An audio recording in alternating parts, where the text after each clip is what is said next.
A little bit different change in thinking.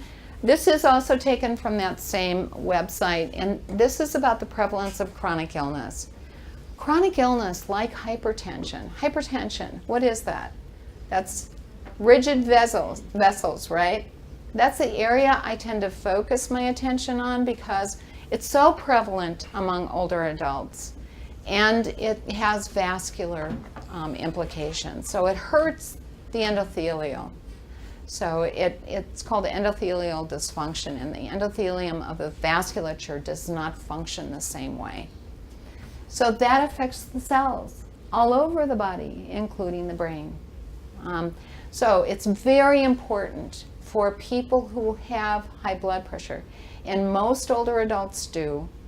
Most older adults have high blood pressure, for them to take their medication. The other thing that is consistent with my use of prospective memory theory is that older adults, often don't have symptoms when they have high blood pressure. So they may think they get a headache, but it's not consistent. Headache is very nonspecific. So it's not clear, that high blood pressure is recognizable, so they don't necessarily have a cue to take their medications. It's not like arthritis where, oh yeah, if I don't take my meds, I'm going to hurt tomorrow. So there's a different kind of cognitive environment here. So chronic elevation in blood pressure may result from identifiable health problems only 10% of the time usually. Most of the time there's no known cause of high blood pressure, and it's called essential hypertension. Complications involve cerebrovascular, cardiovascular systems, the brain, the kidneys, the retina, and they're already old. So, we can't afford to have them not taking their medications as they need to take them, especially for me in this area. The worst thing for me would be to have a stroke. I don't know if you've seen people with stroke, but it's heartbreaking for them to be aware that they can't do certain things or say certain things, and it adds to the burden for their caregivers and also costs in terms of life. So for me, taking antihypertensive medications as prescribed to control blood pressure is critically important. Okay, so I just wanted to emphasize this. These are white matter hyperintensities, and white matter hyperintensities occur in brains of people with high blood pressure. So again, we go back to the aging influencing cognitive function, chronic disease, hypertension, declines in cognitive function, but treatment benefit in cognitive function. So maintaining cognitive health.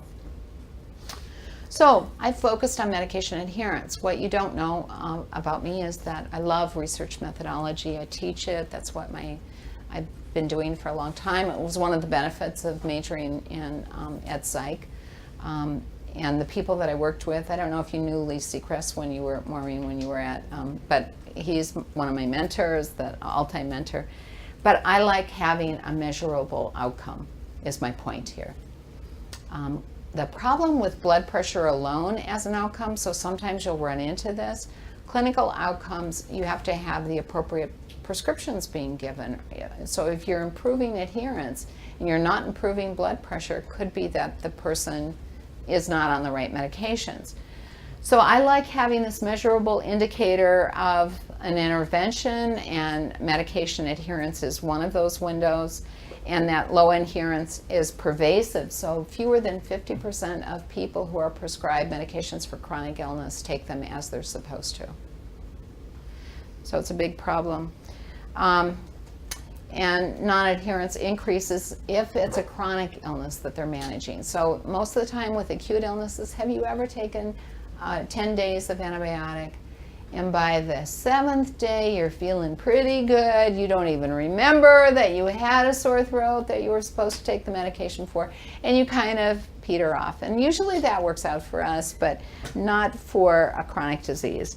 I also want you to know that when I think about a concept like medication adherence, you will read, and I'm sure this is true in the work that you've done with the smart homes and how to help people physically stay independent. So there are physical things that you're dealing with as well as just one little item here, medication taking. But you'll find that you want to put a conceptual map on a wall, you know, and you want to have your core concept. And then there are all these things that influence it. Which ones are you going to measure? You can't do everything. You got to hone in on a certain number of things. I do collect data on all of these things in my studies. I collect data on near vision. We actually check their near vision. I collect data on social support. I collect data on their educational level, regimen complexity, because we know that, you know, increasing regimen complexity decreases medication adherence because it becomes more difficult for people to take their meds. I collect information on value, on income, on whether or not, you know, they're busy. So Denise Park did a study, and she showed that especially among middle-aged people, that busyness was the biggest reason that they didn't take medications as prescribed, or do, I think in her case it was, check blood sugar for supposed, you know, diabetes, as they were supposed to do. So I've used a busyness scale, I've used her busyness scale. So, you know, you kind of have to hone in on what it is that you're focusing attention on, and try to, you know, build an inhibitory, you know, filter for the other stuff that you can't do in every study. So I also use, I come from a perspective of theory. You know, theory does help me by helping me think about maybe variables that I haven't thought about. So I include, when I think about the health behavior theories, there are theories about motivation. One of them is the theory of intended actions. I have to tell you that my mother always told me that the road to hell was paved with good intentions. So I never have liked that theory very much, but it is out there. So there are a lot of health behavior theories that have to do with self-regulation, self-management. I think it's very helpful to know them and to understand them, but you can combine your own theory. You know, you can combine the elements that resonate with you into your own theory and call it your theory. So we know that social support, relationship with providers, belief systems, including self-belief and beliefs about the illness and medication, influence medication taking. But none of them have really focused on this subtle sort of difference in cognitive function that I've been hitting pretty hard in my work. So even tested memory strategies, there have been memory strategies of text messaging, you know, and reminder postcards and all this kind of thing. But they fail to help the older adult recall at the time that they need to do it. So the thing about prospective memory, it's retrieval at the time. It's not, you know, knowing about it. It's not knowing that they're supposed to take it. It's not storing that information. That's pretty good. Older adults, you know, for the most part, unless they have dementia, are really good at learning about their illness and about the medication. It's remembering at the time that they need to do it. I don't know if you've ever done this, but if I have to mail, which I really don't mail letters anymore because it's all done online, but when I did, I would put them like on the passenger seat so that I wouldn't forget to do it. So there are memory cues that we all have that we know help us live. And that's what we need to do for these older folks as well. So prospective remembering, by definition, is recalling an intended action at the time you want to complete it. It is more difficult with age. We think it's also dependent on the prefrontal cortical functions of executive function and working memory. I want to tell you a little story. First, if you don't think that prospective memory is an issue, I want you first, before I tell you about Mikey's story, to think about if you've ever sent an email and you expected to attach a document, but then you failed to attach the document. I have had this happen. And sometimes I don't remember that I forgot to attach it. So I'll get an email back from that person. Did you intend to send me something? And I'll go, oh yeah. You know, so that's an indication of a prospective memory failure. It happens to all of us. It happens more often when you're older. So Mikey's story, I think this is a pretty riveting example of prospective memory failure. one that, I usually get the attention of everyone in the group if I tell you Mikey's story. So this was a professor at UC Irvine and his wife, and they had been trying to have a baby for a couple of years, had finally done the whole fertility thing, and had this beautiful child, little boy, totally in love with his child. Do you know this story? Okay, because their schedules were such that usually his wife, who I think was an attorney, dropped the child off at daycare. But that morning she had an early morning meeting, so he was going to drop the child off at daycare. So you know how in the cars now you have to have the car seat facing backwards?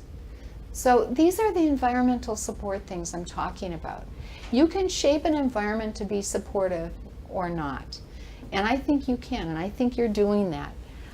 So he took the child, he put him in the car seat, the little one was yabbering away, and then he fell asleep.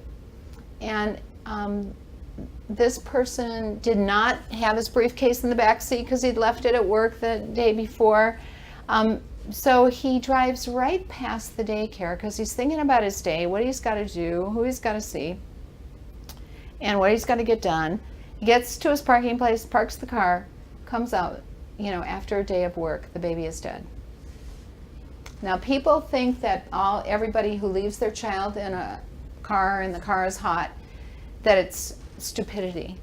And that may be that some people don't realize that you shouldn't leave a dog or a child or anything living in a hot car. Not in Tucson, I can tell you that, not in Irvine. But it's not always like that. This is a prospective memory failure. He forgot that the child was in the car seat and he had no environmental cue to remind him. And it wasn't his routine. So it's just an example of a prospective memory failure. In case you're a non-believer, I want to make sure that everybody believes now. So again, I've already talked about that it's dependent upon these prefrontal cortical functions. Now, executive function is involved in planning, strategizing, problem solving, anticipating, focusing attention, and monitoring. You can see how self-management is tied up with all of these things. And then working memory capacity is manipulating information while you're holding it in mind. You're drawing from both long-term stores and from incoming information.